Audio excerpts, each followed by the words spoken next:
Assalamualaikum warahmatullahi wabarakatuh.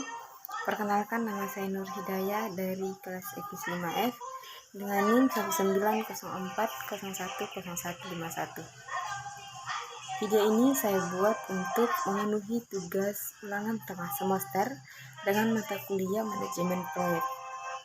Nah, di sini saya akan menjelaskan rangkuman materi mengenai yang pertama, yaitu manajemen proyek. Secara tradisional, manajemen adalah kegiatan perencanaan, pengorganisasian, penempatan orang, dan pengendalian dan pengarahan. Sedangkan proyek adalah sebuah pekerjaan yang bersifat unik dan sementara.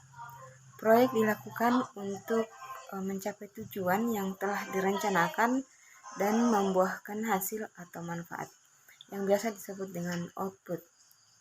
Nah, secara umum, manajemen proyek adalah kegiatan merencanakan, mengorganisasikan, mengarahkan, dan mengendalikan sumber daya organisasi untuk mencapai tujuan tertentu dalam waktu tertentu dengan sumber daya tertentu. Nah, tujuan dari manajemen proyek adalah yang pertama, yaitu meningkatkan kualitas, meningkatkan produktivitas, dapat menekan risiko yang timbul, koordinasi internal menjadi lebih baik. Kemudian yang kedua, yaitu analisis investasi. Analisis investasi secara harafiah, metode analisis investasi berkaitan dengan kegiatan riset dan mengevaluasi sekuritas.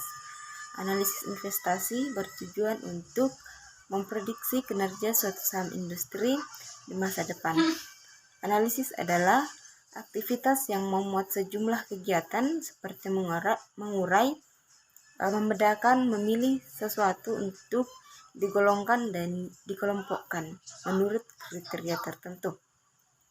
Analisis kelayakan investasi dapat dipahami sebagai tindakan yang dilakukan untuk mengetahui proses dari suatu proyek investasi yang mendasari pengambilan keputusan, diterima atau ditolaknya investasi tersebut. Nah, tujuan dari analisis investasi adalah untuk menentukan kemungkinan kinerja suatu investasi. Misalnya, seberapa cocokkah investasi itu untuk investor tertentu, sama halnya dengan tujuan cakrawala waktu dan pendapatan unit masing-masing investor.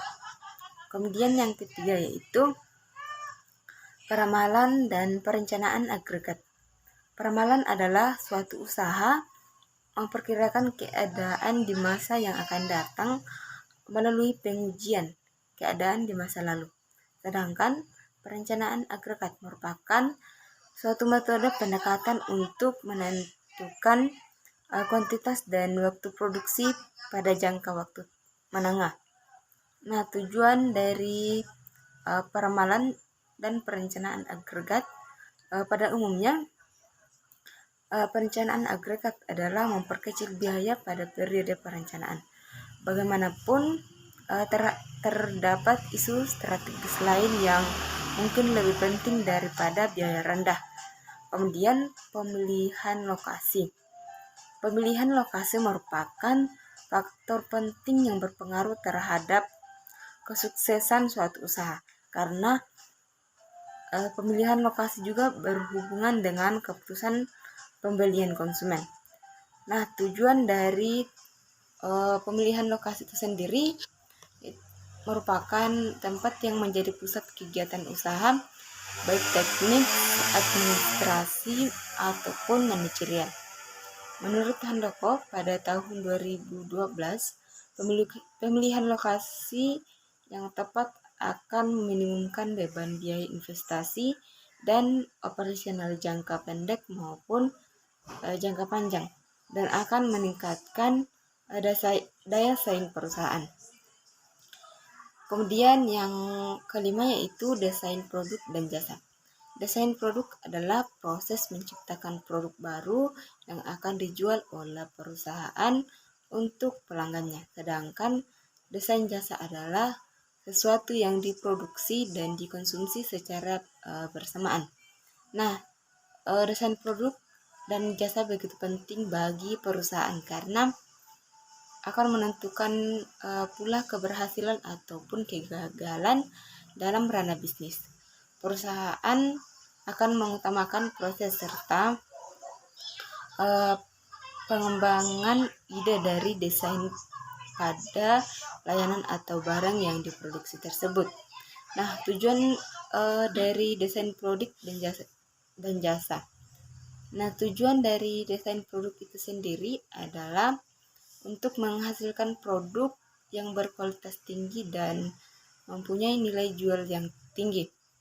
Untuk menghasilkan produk yang tren pada masanya, untuk membuat produk seekonomis mungkin dalam penggunaan bahan baku dan biaya-biaya dengan tanpa mengurangi nilai jual produk tersebut. Kemudian yang terakhir yaitu kapasitas produksi. Kapasitas adalah jumlah, sedangkan produksi berarti menghasilkan sesuatu. Jadi kapasitas produksi berarti jumlah atau satuan dalam menghasilkan produksi. Nah, adapun tujuannya yaitu kapasitas produksi menentukan beberapa jumlah permintaan yang harus dipenuhi dengan menggunakan fasilitas produksi yang ada. Tujuan dari perencanaan kapasitas, luas dan volume produksi adalah untuk mengatur banyaknya pesanan kerja yang datang dari pusat kerja untuk mencapai suatu aliran yang sesuai dan seimbang. Nah, demikianlah video yang saya buat. Mohon maaf atas segala kekurangan. Wabillahi taufiq wal hidayah. Wassalamualaikum warahmatullahi wabarakatuh.